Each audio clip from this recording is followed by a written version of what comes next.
تعلمون يغفر لكم ذنوبكم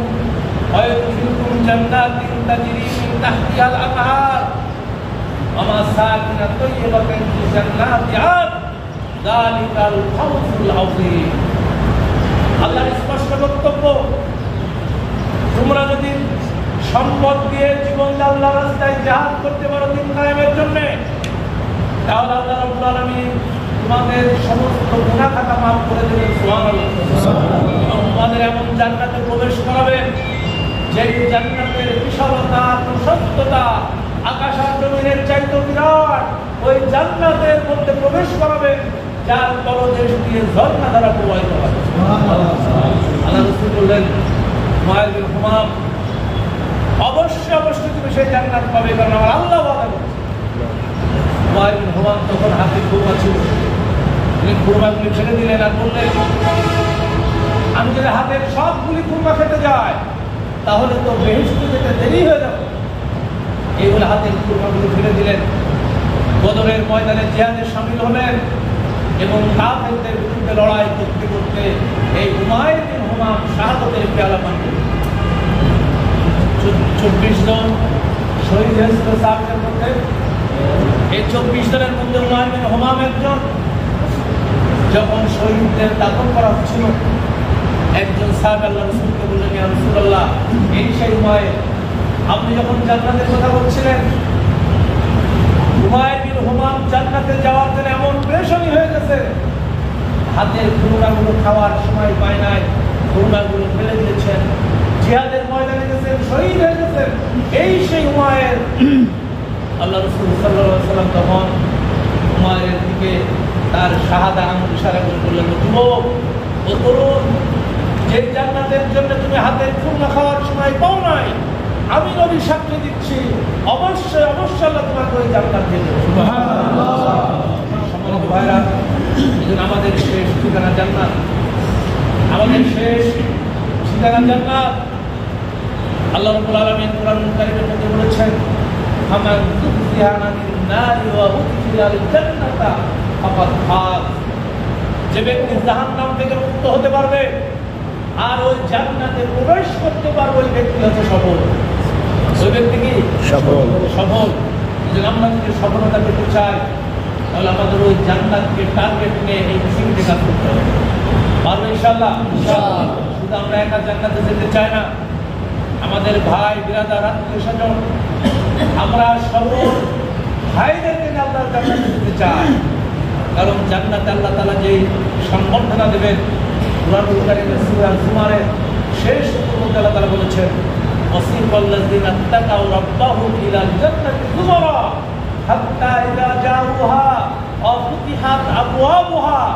ওয়া ক্বালা লাহুম খাযানাতুহা সালামুন আলাইকুম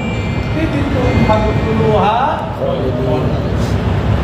লাল কালিজা সংবর্ধনা দেওয়া হবে জান্নাতের দ্বার রক্ষীর হাতের থেকে জান্নাতের দরজা খুলে রাখবে এবং বলা হবে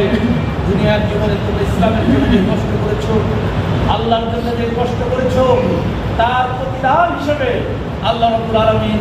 এই নিয়ামতে ভরা এই জান্নাত তোমাদের জন্য রেখে দিয়েছেন এখানে প্রবেশ করো এবং চিরকাল তোমরা এই জান্নাতে অবস্থান করো আমরা কি সেই জান্নাতে যেতে চাই জান্নাতে যেতে চাই তাহলে আমাদের জান এবং মাল দিয়ে এই আন্দোলনে আমাদেরকে সময় দিতে হবে আমাদের সময়কে আলাদা করে রাখতে হবে কারণ আল্লাহ রাসূল বলেছেন এটা হাদিসে কুদসি আল্লাহর বক্তব্য আল্লাহ রাসূল বলেছেন ইয়াকুলুল্লাহু তাবারাকা ওয়া তাআলা ইয়া আবনাই আদম তাফাররাকু বিইবাদাতি আল্লাহ সাদরাকা কিনা আল্লাহ বলেন হে বনি আদম আমার জন্য সময়কে আলাদা করে নাও আমার জন্য সময়কে কি করে নাও আলাদা করে নাও ইবাদতের জন্য সময় আলাদা করো আর ইবাদতের মধ্যে শ্রেষ্ঠ ইবাদত হচ্ছে আল্লাহর দ্বীনের জন্য জিহাদ করা কাজ করা এটা হচ্ছে শ্রেষ্ঠ ইবাদত কথা আমার নাই আল্লাহ রাসূলের কথা আন আবি যাররিন ক্বালা কুনতু ইয়া রাসূলুল্লাহ আইয়ুল আমালি আফযাল আবু যার বলছেন হে আল্লাহর রাসূল আপনি বলেন সবচাইতে ভালো আমল কোনটি শ্রেষ্ঠ আমল কোনটি আল্লাহ রাসূল বললেন আল ঈমানু বিল্লাহ ওয়াল জিহাদু ফি সাবিলিল্লাহ আল্লাহর উপর ঈমান আনা, 3 নম্বর কি করা? জিহাদ ফি সাবিলিল্লাহ কাজ করা, অর্থাৎ আল্লাহর রাস্তায় সময় দেওয়া, এটা শ্রেষ্ঠ ইবাদত। আর আল্লাহ বললেন যে আমার ইবাদতের সময় আলাদা করে নাও, তাহলে আমি তোমার হৃদয়কে ধনী বানাই দেব। সুবহানাল্লাহ। দরিদ্রতা থাকবে না, আর দারিদ্রতা থেকে আমি তোমাকে মুক্ত করে দেব। সুবহানাল্লাহ। এরপর আল্লাহ বললেন ওয়াইল্লাম তাফাল, যদি আমার ইবাদতের সময় না দাও, মালাক ইয়াদাইকা শুকুলাক, তোমার হাতকে আমি ব্যস্ততা দিয়ে ভরে দেবো। কি দেবো তোমাকে? ব্যস্ততা দেবো। নামাজ পড়ার সময় তোমার হবে না, আল্লাহর ইবাদতের সময় তোমার হবে না, তুমি ব্যস্ততায় পাগলের মধ্যে ধরবে, তখন তোমার মৃত্যু এসে যাবে, তুমি ঠিক হবে। ওয়ালাম আসুক্তা ফাকরিকা, আর দারিদ্রতা থেকেও আমি তোমাদেরকে মুক্ত করবো। আল্লাহ আমাদের কাছে সময় চেয়েছেন, আর আমাদের সংগঠন আমাদের কাছে সময় চেয়েছেন মাত্র কয় ঘন্টা? বলেন কয় ঘন্টা? 3 ঘন্টা সময় চেয়েছেন। 3 ঘন্টা আল্লাহ রাস্তায় দেন, আর বাকি 21 ঘন্টা আপনার ঘুম, খাওয়া দাওয়া, চাকরি, ব্যবসা বাণিজ্য, পরিবার পরিজন এটা করেন। যদি 3 ঘন্টার সময় আমরা দিতে পারি, আমি মনে করি আমাদের জীবন হবে সোনালী জীবন, সাথে আপনাদের মতো আমাদের জীবন হয়ে যাবে ইনশাআল্লাহ। আমরা যে সময় দিতে রাজি আছি ইনশাআল্লাহ। আপনারা আজকে পার্সোনাল কন্ট্যাক্ট করেছেন, যেভাবে করেছেন, এটা একটা প্রশিক্ষণ মাত্র। এখন আপনারা ময়দানে গিয়ে